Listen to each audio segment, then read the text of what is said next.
This is the first masterclass that we are kicking off as part of the letter of engagement between Amazon and the Ministry of Information and Broadcasting. There couldn't have been a better place to kick off the first masterclass than at FTIS. It had to be FTII if we had to formally go around the country and talk about the collaboration between the ministry and Amazon, which was signed sometime in the month of April by the Honorable Information Broadcasting Minister.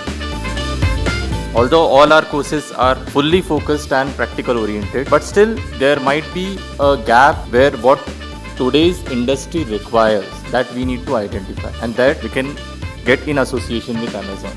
So I'm thankful to Ministry for including FTII in this LOE with Amazon.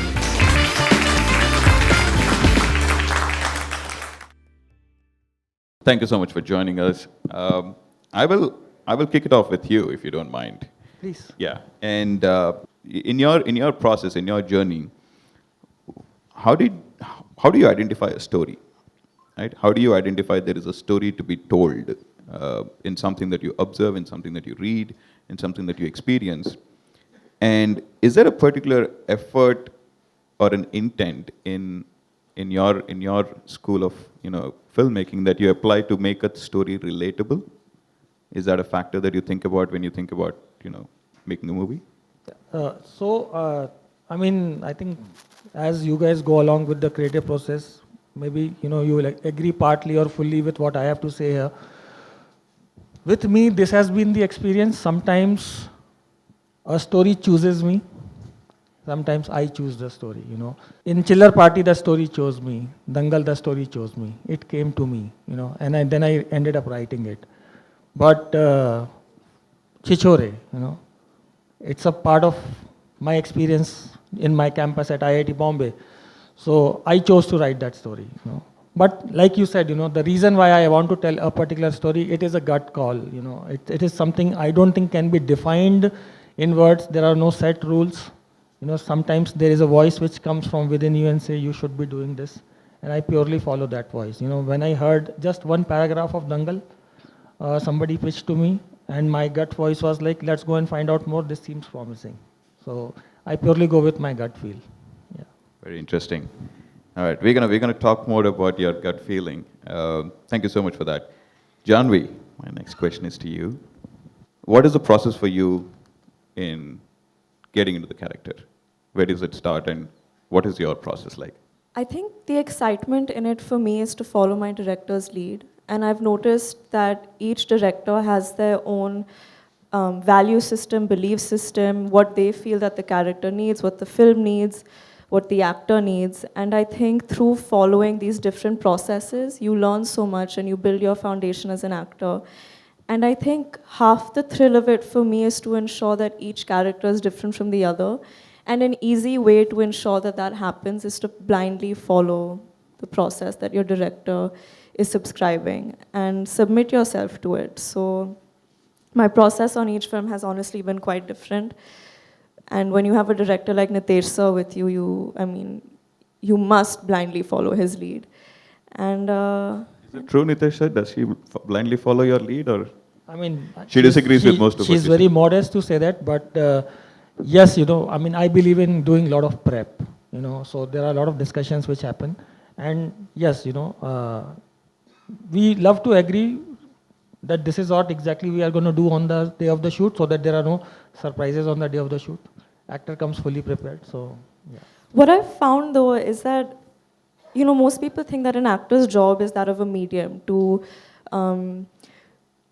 sort of visually depict the words of the writer, the instructions of the director. But I think it's so important to, and this has been my biggest learning in my very few years in the industry, you're not merely a translator, because the way that you interpret those words and the story is so individual to each actor, because you come with the baggage of your own experiences, your own conditioning, your own hopes, your own knowledge of the world.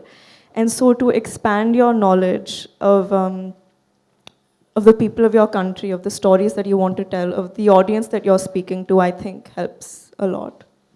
All right. So good to have you with us. And, as an editor, you're obviously responsible for bringing the creator's vision to life and in the most elegant and in the most sometimes succinct or sometimes elaborate way that is necessary. I'm sure you would have, and maybe you can talk through a couple of examples of the approach. Times when you have felt the need to sort of iterate and innovate and build on a certain starting point, right? And how do you approach those conversations with the creators, with the writers, with the director? And, because you bring your own sensibility to the process as well. How does that work? I think editing and filmmaking in general is very collaborative, so it doesn't really belong to one individual as a process. I would say that most of my experience, and I'm sure I speak for a lot of other editors as well, it works best when you're working with a director who's extremely secure and is extremely open to ideas. I think it sometimes works against the story if the director is very fixated on his or her way of telling the story and not particularly keen to collaborate. For instance, when you talk about innovation and finding solutions together, I can talk about actually so many various. I've just done a film for Amazon where on paper we had a certain kind of structure. I can't talk too much about it because it's unreleased. We had a certain kind of structure. The director was Vijay Maurya. And we have been able to play around a lot with the structure in edit. As also there was another show that I have done for Netflix. And the director there was actually very open and honest about the fact. He said, I can only think in long dialogues and monologues. So all my scripts are just one dialogue after another. But if you find an opportunity to intercut, because obviously that doesn't make for very good pacing, if you find opportunity to intercut, please do that in the edit.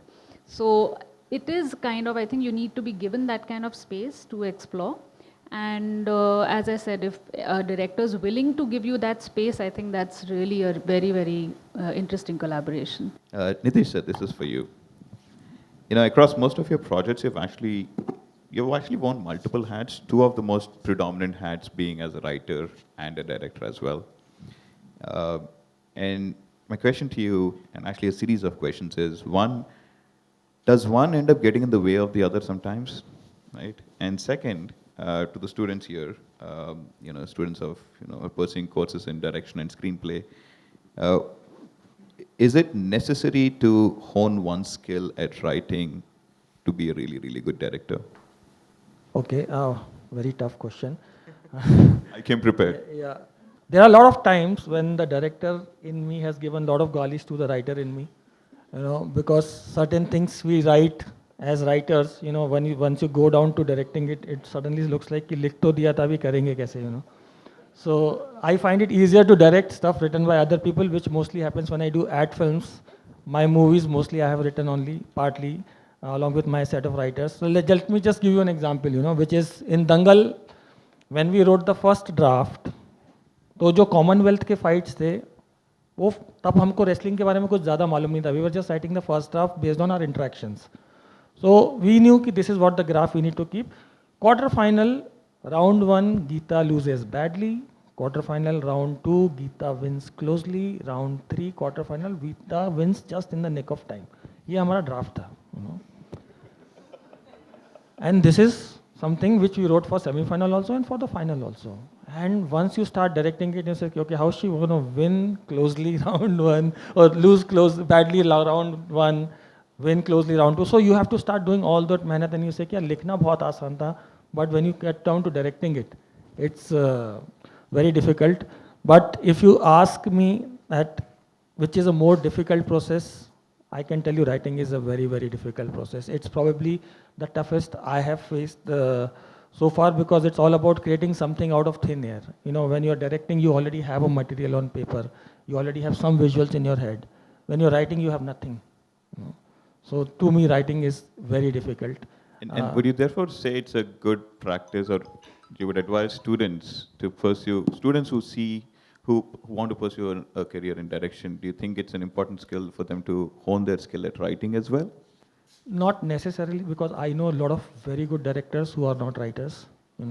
So I think it's a completely different skill set. I never wanted to be a director. I'm an accidental director. I always wanted to be a writer. Direction fell in my lap. And I'm glad it did. No complaints. But I don't think you need to. But somewhere I think as a director, you need to have a basic understanding of how a story should flow, how characters should be developed, and how the basic journey and the arcs are done. And at least basic knowledge should be there, because when the director sits with the writer, director need not be a writer, but he should be able to guide the writer to his own vision. So that little understanding would be very important. Understood. It's very interesting. Janvi, this is to you. Just to simplify this, there are broadly, at the extremes, two categories of, actors. One who, like to rehearse a lot and stick to not just the spirit, but the letter of the script and manner of speaking. And then you have others who sort of are more prone to improvisation, right? So my question actually is not, what is your style? So feel free to, address it. But, and in Bawal, to take an example, right? The characters of Aju and Nisha, and the situations that kind of escalate between them. How did you execute those, what can be called, moments of angst and frustration in the character of Nisha? Because you can prepare for the broad arc that Nisha's character will take, but is there a moment of spontaneity that is needed to be able to execute something like that really well? Because obviously, the character of Nisha that you portrayed has been getting a lot of fantastic reviews, and rightfully so. How does that process feel like? Is it more prep or is it more on set? I think for me, what works specifically in Bawal with Nisha was a lot of prep, but not the kind of typical prep that one would imagine, which is to read the dialogue and rehearse the same scene over and over again. I think what that does for me personally is that, like you said, it takes away from the spontaneity of it. But I think what really helped me was discussions with Nitesh sir and understanding things about Nisha that weren't even in the script. For example, how she grew up, what her life in school was like, if this was her first marriage proposal or her fifth, how that made her feel. And just knowing very specific details. Actually, the information that I got from that one scene that I did with Varun in the bar, where she speaks about her favorite writers and her favorite films, details like that, I think, tell you a lot about the character. And that's actually homework that I would do for any and every character, even if it wasn't a part of the scene, because it just makes that person very real. I think as actors, we have a very unique responsibility to give birth to a complete human being. And each human being is so specific in their baggage, their memories, their hopes, their desires. And no two people, even though they've been brought up, even perhaps in the same household, can ever have the same outlook on things. So I think the thing is to know your character as well as possible. And then even if you're not improvising dialogues or moments, sometimes in the middle of doing a scene, you might discover a feeling that feels very honest to who your character is. And even that can count as an improvisation, I think. Maybe a moment of silence, maybe fumbling on a word, maybe, Nawaz sir actually told me this and it really stuck with me. He said that the best acting always happens by mistake. And I think what he meant by that is when you know your character so well, that there's something in your muscle memory, there's something, वो character पूरी तरह से आप पे उतर जाता है, that you don't plan things and it just kind of happens. And I think with every character, that's what I aspire to be, that, I just know her so well that I can subconsciously make choices that the character would make. Fantastic. Just to follow and kind of taking a bit of a detour, I'm sure as an actor, Janvi, you have a vision for or an idea of what you would like your filmography to look like. I'm sure all the students of the craft, studying and preparing to become actors or any, technicians or writers, they have a certain vision of the kind of stories that they want to be a part of. So my question is, how has that trajectory been for you? Have you followed exactly what you wanted to? And the follow-up and to the students in the audience is, when do you know if you need to make a pivot from a path that you felt like you wanted to pursue, but you feel like, you know, who you are, or, you know, the stories that you want to kind of be a part of kind of evolve? And when do you know that you need to make a choice or change direction, really? I don't know if this is specific to just my experience, but as an actor, I feel like nothing goes according to plan. Like you can have a bunch of things planned.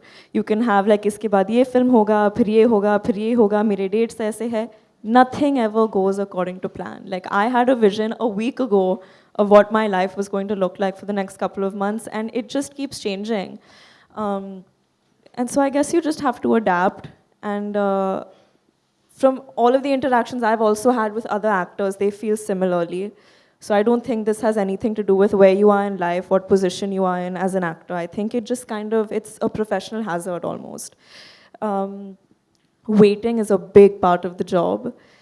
And to address your second question, I think you asked me about when you feel like it's time to pivot. Yeah. That's funny you said that, because of late I've been feeling that a lot as an actor myself. I think that when you identify that as a performer you've developed crutches that you go to easily, that I know कि ये मैं अच्छे से कर सकती हूँ और ये जब करूँगी तो हर डायरेक्टर को अच्छा लगता है, तो ये आसानी से हो जाता है.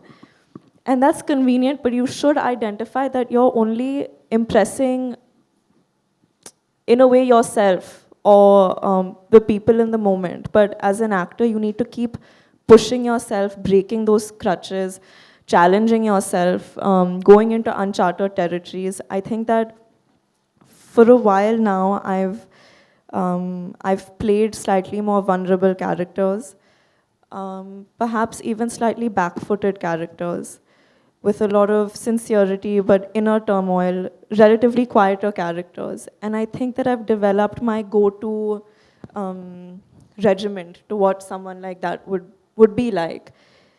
And just for my sake and for what I feel like doing as an artist, I feel I want to go away from it and pivot and challenge myself soon, hopefully. Interesting. I seem to have asked you this question at a very pertinent point. You have. I feel quite existential about it, actually. Nitesh sir, to you, sir. Talking about your latest film, Bawal, it has a huge scale. Obviously, it's set across different countries, and it also has a arc that goes across different generations. And even in your previous films like Dangal and Chichore, they had this large scale. Can you take us through the creative process of how do you put together a team for such? I'm kind of getting to the logistics, if you may, of the process. How do you put together a team? What is the most critical thing to get right in the beginning? What can wait till a little later?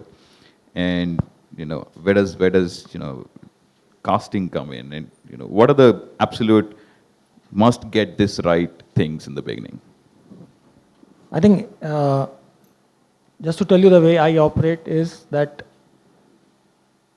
I had told Sajid sir for Bawal that even if I don't get one HOD of my choice, even if one HOD is missing, I'm not going to make this film.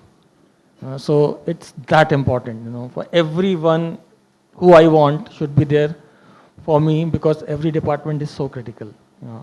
So obviously you start by getting all the when you start doing all your you start by, who's going to be the cinematographer of the film, who's going to be the production designer, who's going to be the costume stylist, who's going to be the editor. I start worrying about the editor even before you have started shooting, because having worked with Charu now, I understand the importance of having inputs from the editor also at the pre-stage, and not saying ki ye rahe rushes ab edit kar lo. It's like not that. There are a lot of valuable inputs which you get from your editor even before you've gone on floor. He will sit with me in my short breakdowns and help me and say ki maybe if you shoot something like that, it will help me in cutting it better. So these and so much more. The music director, the first AD, is so critical. Who's your DA? Somebody who can always creatively challenge you. So I worry a lot about all the HODs, and it actually depends, from one project to the other. Like for Dangal, I needed a particular set of HODs. For Chichore, the requirement was different, and for Bawal, the requirement was very different. So you choose your HODs depending on what your perception and their strengths are and what is required from this particular film, and then you hope that they will agree to work with you. That's the only thing, not everybody agrees. Yeah. I'd be very surprised if somebody didn't agree to work No, with you. I've heard more no's than yeses in my career. But do you have early on in the process do you have actors in mind as you're polishing out, finishing out the writing, working with your team of writers? At what stage does that come into the picture? When we finish the draft. It's a rule which me and my writers normally follow, that we will not keep any actor in mind. Because what happens is, all of us have certain perceptions about the actors, कि ये वाला role अच्छा करता है, ये ऐसा अच्छा करता है, ये रोता बहुत अच्छा है, ये action बहुत अच्छा है. You have those perceptions about you, and once you keep an actor in mind, you will start writing to his strengths and start avoiding what you perceive are his weaknesses. You will never get any surprise, And if you see, our cinema has suffered because of that, because you keep on seeing that actor doing the same thing because the roles were written for that particular actor, and oh, this guy does this very well, so let us make him do that again in the film. So when we wrote Dangal, Amir sir was never there in our head. It's only after we finished writing Dangal, and when Ronnie and Sid asked us that, okay, let's keep the realities aside, who do you think you would want to play Mahavir Singh Phogat? And we were ready with the answer कि ये तो question आने वाला है, because screen play तो अच्छा लिखा था हम लोगों ने. So without pause, I said Amir sir, and he said, yeah, good choice. Let's hope he works. So that's how it was. Sushant and Shraddha were never in our head. When we wrote Chichore, Varun and Janvi came only after we finished writing Bawal. It's the same. Only in Bhootnath Returns I knew I was writing for Amitabh Bachchan because it was a sequel. So that's about it. Yeah. That's very interesting. But once the scripting is sort of, the first draft is more or less there, and you have a version of what the casting will look like, and then you go into shoot, and then you get it to sort of editing it out. How much, in your experience, does the finished product really end up? How different is it versus the seed of the idea that you originally had, right? Are there examples where it has been significantly different in where it ended up at? No, it's always significantly different. If it is not, then maybe somewhere I'm failing as a director, because I have got into a tunnel vision as a writer, and I've only managed to deliver that. So I personally put a lot of stress on myself. I make a lot of effort in kind of lifting the vision which I had as a writer, along with my set of writers, to deliver and give them something which is cinematically much better than what their expectations was. And the first people who watch my rough cut are my writers, because they are the most blunt to me. They can just rip apart what you've created. And sometimes they come up with very, very valuable suggestions also. So like, it has to be, it should be, by all means, even it should surprise you also when your editor puts the scene together and you say, this is what I had thought while writing, but what I'm seeing is much more beautiful. Because there is so much more which you start seeing physically, the production design, the costumes, the actors, their faces, the performances, which are completely missing on paper. So it has to go 2 notches up. You belong to a generation, and all of us currently live in a generation where there is social media and what it creates as a certain version of there is the ego and superego in the old construct.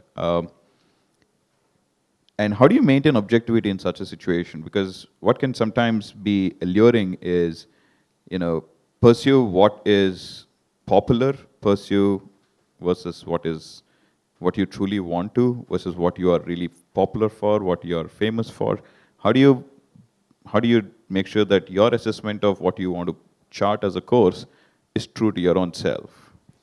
I think an observation that I've had is that the things that have become extremely popular, especially with films, have never been a replication of something else or of another success story.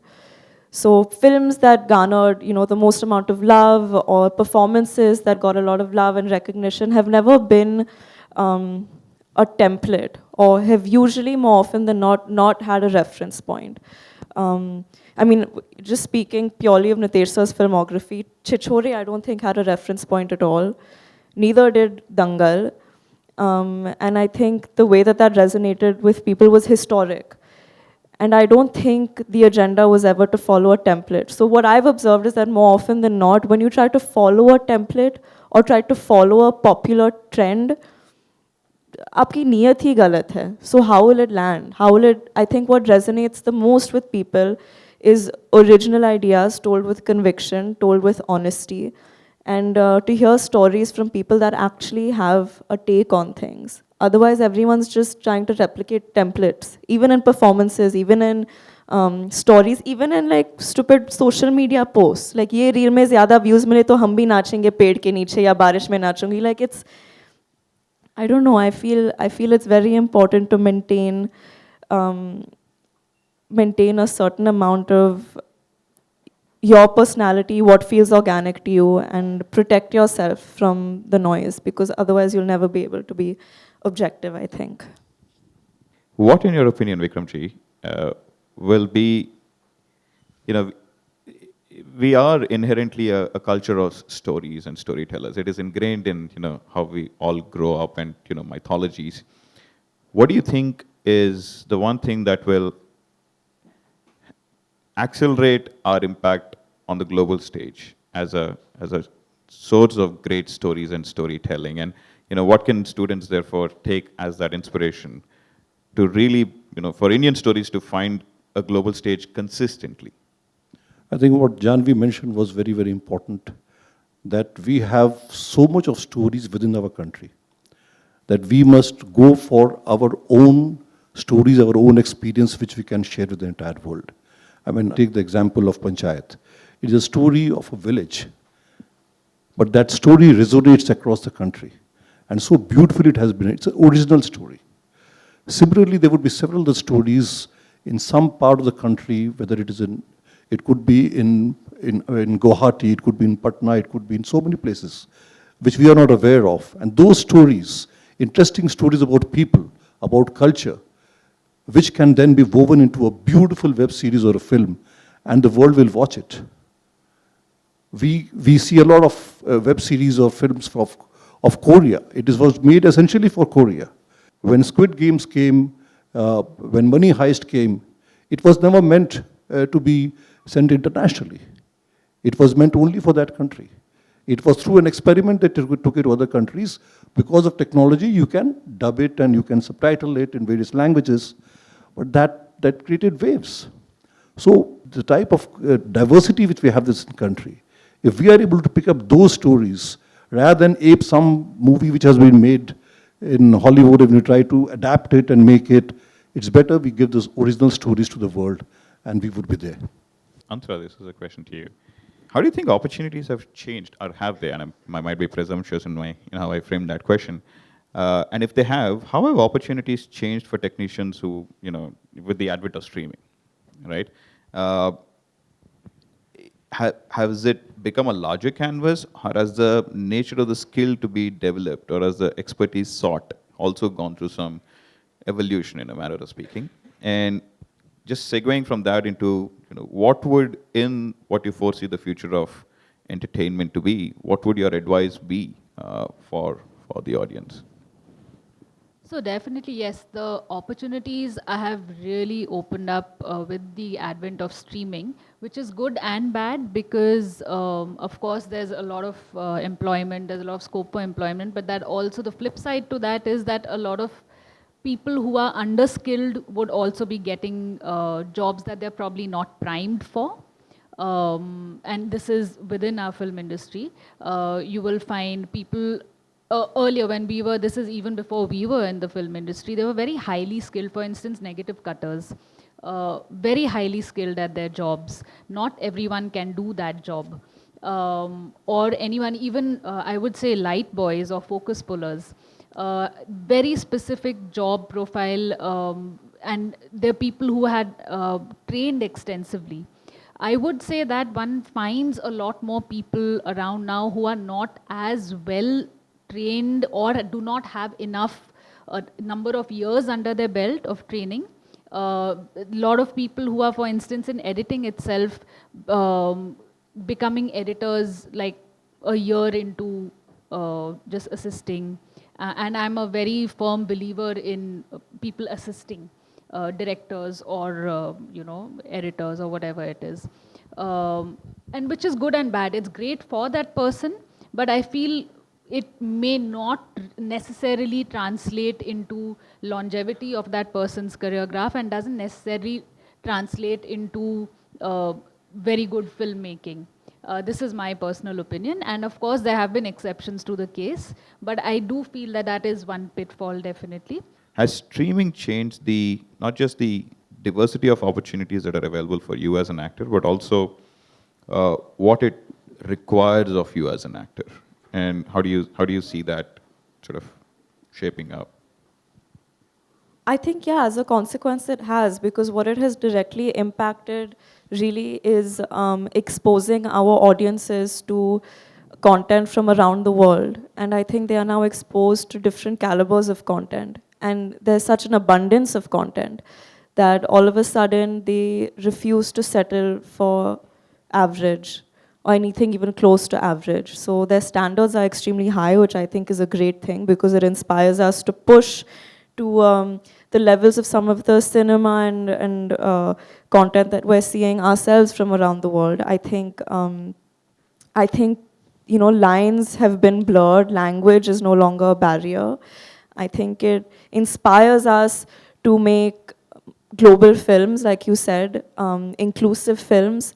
And I think it's a very exciting time. And I think what this has done for us as actors is it's also given us a lot of opportunity to play the kind of characters that maybe at a certain point would have felt alienating to a larger audience. Because now with platforms like Amazon, there is a large audience for unconventional, per se, kind of roles and stories. And I think that's very liberating and encouraging for people in our industry. It's also, on a more basic and logical level, created a lot more opportunity for jobs, for employment, because there's suddenly an influx of content that's being created. There's so many platforms for it to go on. And yeah, it's a very exciting time, I think. You've heard obviously Nitesh ji and Janvi and Antara talk about how their graphs have evolved. And when you look at the students of the FTII and other institutes across the country, what are the opportunities broadly? How have you seen the opportunities change for young budding storytellers in the country? And what would you say are the best ways to leverage those opportunities, whether it be in movies, in streaming, in other forms of entertainment? At the outset, let me say that this is my first masterclass lesson for me. I've never had it. You have a lot of masterclass in IFI, but I could never had the opportunity to go through it and sit through it. And this is my first one, and thanks to Amazon and thanks to all of you. And it was, of course, very educative for all of you, but it was extremely educative for me. And the final conclusion which I reach is that I am so good that I am only a bureaucrat. I could never have had, there's no way I, as a person, could have had so much of talent to go through the type of brilliance which these people are coming up, and the type of brilliance which will come from all of you in times to come. So I'm quite happy where I am. For you, the opportunities are immense, because this OTT platform opens such a huge opportunity. Now everybody doesn't have to go to Bombay or to Chennai or to Calcutta to make a movie. You can make it anywhere. And when you see web series and films like Panchayat, or if you see a movie like Kala, or if you see Jubilee, I don't know how many have watched it, you will be amazed at the talent, young talent which people have, and the opportunity they got on an OTT platform. That would not have been possible, because the numbers which come out for theatrical release is very, very limited, as against the numbers which can possibly come out on OTT platforms. And OTT platforms are not 5 or 10, they are 60 in this country, including in vernaculars, including in Marathi, some in Punjabi, some in Malayalam, several languages. So for you, the opportunities are immense. And I see all of you would go places in terms of what she mentioned, that good use of technology, but the type of opportunity which you get on these streaming platforms, and many more technology will offer those platforms. So it's a really great, encouraging world for you in future. Thank you so much, Vikramji. Thank you, Janvi. Thank you, Nitesh sir. Thank you so Anuradha. much. Thank you Thank guys you so for much. coming Thank up. you, everyone. Yeah. Thank you. Thank you so much.